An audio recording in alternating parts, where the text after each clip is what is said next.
You have these private groups that are run and created by the elite, by the ultra-rich, wealthy families that have been manipulating global markets from behind the scenes for generations. They create these private groups that then feed information to the government, to senators, to congressmen, their recommendations, their policy papers, what they think should happen. And it's fascinating because if you actually read what it is that they're doing, the recommendations that they make, they're very able to get them put in place. Discussions that are going on in these private groups are really talks that should be going on in Senate committees and in the halls of Congress, but they're happening with these ultra-elite groups that are then pushing their propaganda into the political mainstream, and then it's becoming enacted, it's becoming put into law. Still not convinced the CFR is promoting a new world order? Listen to what Leslie Gelb had to say upon leaving the New York Times to chair the organization as its president in 1993. I loved it. Doing a column is a great job. I'm going to an equally great but different job, and in a way a job that caps everything I've been doing in my life, in government and academia and in journalism. I think that's what the Council on Foreign Relations will allow me to do. Well, for example, you had me and 3 or 4 other folks on this show a few months ago to talk about the New World Order, right? Exactly. Right? Bob I talk about it, right. exactly. I talk about it all the time. New World Order wants a global system where one small central authority of individuals can then dictate a policy that's going to be distributed down to the rest of the world, everywhere, in the smallest little town in the middle of nowhere in some remote country. I now think it's safe to say that the Council is extremely influential on the world stage and openly promote global governance. The Council and the globalists were able to take this agenda to the next level following World War II. The United Nations was born out of the ashes of this conflict. Unlike the League of Nations, the United States not only joined this organization, they championed it. First book I wrote was The Fearful Master, a second look at the United Nations. It was written at a time when it was not popular to be critical of the UN. I mean, the United Nations was viewed by almost everybody as our last best hope for peace. It was a means, we were told, to bring humanity together and put an end to war and live in peace and harmony and promote trade and all of these good things. I wish it were any of those things, but it's not. The original charter for the United Nations was drafted in San Francisco in 1945, and the United States became a permanent member of the Security Council, along with France, the United Kingdom, the Soviet Union, and the Republic of China. The process by which other nations' belief systems could be used to erode and eviscerate our Constitution and Bill of Rights had taken a giant leap forward. The United Nations is one of the most well-known sort of globalization attempts. Its primary goal is to streamline all the governments of the world, to create a global council and to unify all the rules and all the regulations for the world. So it's essentially the precursor and an engine of this new world order. The United Nations is made up of all of the countries of the world, most of which are dictatorships of one kind or another. And you don't take a bunch of dictatorships and put them into a bag and shake it up and come out with a freedom-loving governmental unit. You come out with a global dictatorship. This was the public face of global governance. However, many other organizations have been birthed since. Even more suspect is a private group called the Trilateral Commission. David Rockefeller and Henry Kissinger are among its some 300 influential members. The Trilateral Commission, rich and powerful business and political leaders from Japan, Europe, and North America. The New York-based policy group was formed in 1973 by Chase Manhattan Bank Chairman David Rockefeller. In addition to Rockefeller, there are many other noted American members. Among them, economist Alan Greenspan, former Defense Secretary Harold Brown. George Bush was once a member but resigned last year before his unsuccessful presidential campaign. Back then, it wasn't politically wise to be aligned with what his party's right wing considered a shadow world government. The United Nations would take over America. The Trilateral Commission would control the world. Just look at its membership, they say. Current and former members include Presidents Clinton, Bush, and Carter. Names like Brzezinski, Christopher, Kissinger, and Schultz, and top executives of ITT, Xerox, Exxon, and Nations Bank. Although this group with only 300 members seems to be at the apex of the power structure, there is yet another group formed in 1954 that is even smaller in number and has a greater influence on world events. Meet the Bilderberg Group. This elite group meet annually around the globe. There is a core group of members who have attended every year for decades, such as David Rockefeller, Henry Kissinger, and Queen Beatrix of the Netherlands. These members invite others who are politically and socially relevant at the time. Each year, around 140 people are in attendance. Real quick, I'd ask Hillary this question. In 2004, you attended a meeting in Italy called the Bilderberg Group. I just want to know what you were doing out there, what that was all about. If she lied to me and told me she didn't go, I figured you might tell me the truth. All I did was go. They had a Republican and a Democrat. I gave like a 20-minute talk on the presidential election. Did it have anything to do with being John Kerry's running mate? Did you talk about that at all? No, because I wasn't his running mate. Okay.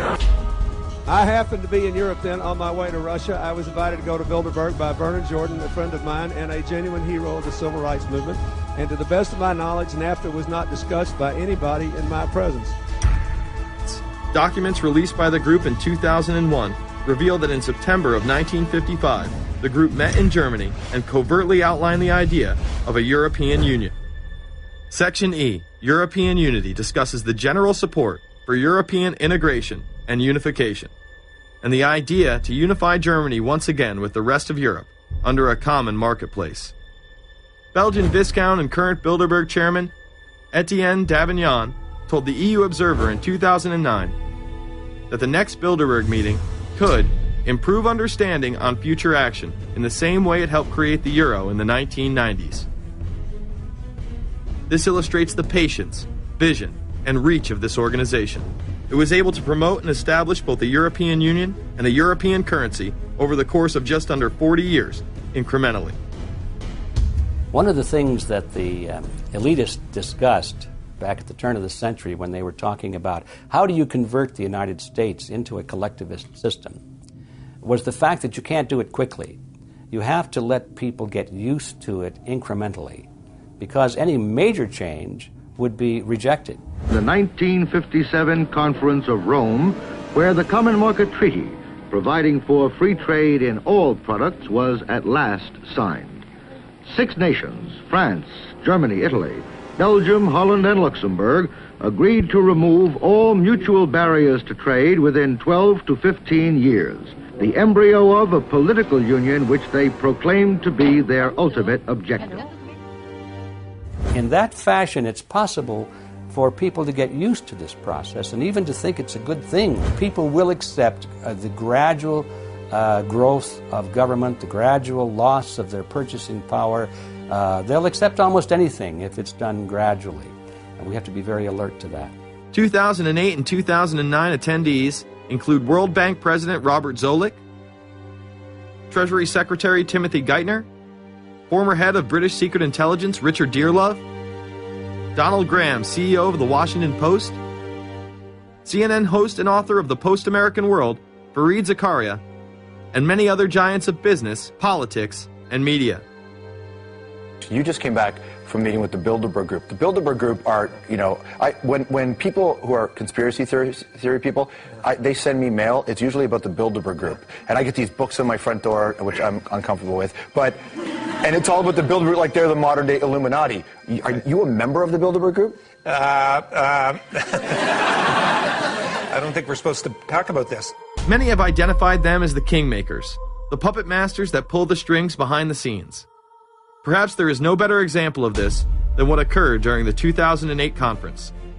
Immediately after Obama had been selected as the Democratic presidential nominee, the pressure was on to choose a running mate. We've put together a committee. We are going to be equally deliberative in how we move forward. And we're not going to do it in the press, and we're not going to do it through surrogates. He then tricked the press corps into staying on the plane as it took off from Washington. He was whisked away to an undisclosed location. Obama was supposed to fly home. He'd been here in Virginia. He was supposed to fly home out of Dulles, as you know, outside Washington, D.C. The press corps was waiting for him on the plane, and the pilot announced that they were leaving, and Barack Obama was not on the plane. Presumptive nominees in the past has always been that they have at least a press pool with them at all times. Is there a reason why we didn't go with him in the motorcade all the way? This is what we're out here for, and now we're on this plane with no candidate. Again, I understand. There was a desire to do these meetings, obviously, in private. The press then began to report that Obama and Hillary were meeting secretly in her home. Well, we continue to follow our breaking news. Barack Obama, Hillary Clinton meeting tonight at her house in Washington, D.C. However, it was later revealed that they never actually met at Clinton's home. And we're following this breaking story. Candy Crowley, we understand, has new information. Candy, what have you learned? We are hearing actually from Chris Welch, who is our embed with the Obama campaign. Those are the people that took off without Obama and went to Chicago. The spokesman there is in fact confirming that the meeting did take place. They're talking in past tense now, but saying that the meeting did not take place at the Clintons' house. It took place at this point at some place, I don't know where, some undisclosed place in Washington, D.C., not at Hillary Clinton's house. Remember, Gibbs mentioned that Obama had a desire to have several meetings, not just one. Is there more than one meeting? Is there more than one person with whom he... I'm not going to get into all the details of the meetings. I don't know that I've got a ton more different answers for all of your questions. The truth of the matter is that Bilderberg just happened to be in the neighborhood at the time. They were holding their annual meeting just down the road in Chantilly, Virginia. What are the chances? What's interesting and dangerous about the New World Order is that it's not a natural progressing idea. It's just not civilization naturally evolving and organizing into this system. It's the group of extremely powerful people that are manipulating the system to get it to this status from behind the scenes without anybody's knowledge. You have to ask yourself, if there isn't an agenda going on to keep those organizations quiet and to keep them out of the news, to keep the discussions about them behind closed doors, then why is it that these supposed experts on the left and on the right never talk about them? This has been a condensed history of the globalist organizations and their rise to power. But is there a reason they meet behind closed doors? A shadow world government has been mentioned, but to truly understand what that means, let's go back to this iconic warning from President Dwight D. Eisenhower. Progress toward these noble goals is persistently threatened by the conflict now engulfing the world. It commands our whole attention, absorbs our very beings. We face a hostile ideology, global in scope, atheistic in character, ruthless in purpose, and insidious in method. Unhappily, the danger it poses promises to be of indefinite duration. The need to maintain balance in and among national programs. Balance between the private and the public economy. Balance between the cost and hoped for advantages. Balance between the clearly necessary and the comfortably desirable. We have been compelled to create a permanent armaments industry of vast proportions. We annually spend on military security alone more than the net income of all United States corporations. The total influence, economic, political, even spiritual, is felt in every city, every state house, every office of the federal government. Yet we must not fail to comprehend its grave implications. Our toil, resources, and livelihood are all involved. So is the very structure of our society. In the councils of government, we must guard against the acquisition of unwarranted influence, whether sought or unsought, by the military-industrial complex. The potential for the disastrous rise of misplaced power exists and will persist. America went into a major mobilization, revived its defense industries, and we saw the civilian economy of America more and more skewed through the 50s already in Eisenhower's time, he could see it coming, that you were getting a larger and larger defense military component of the economy.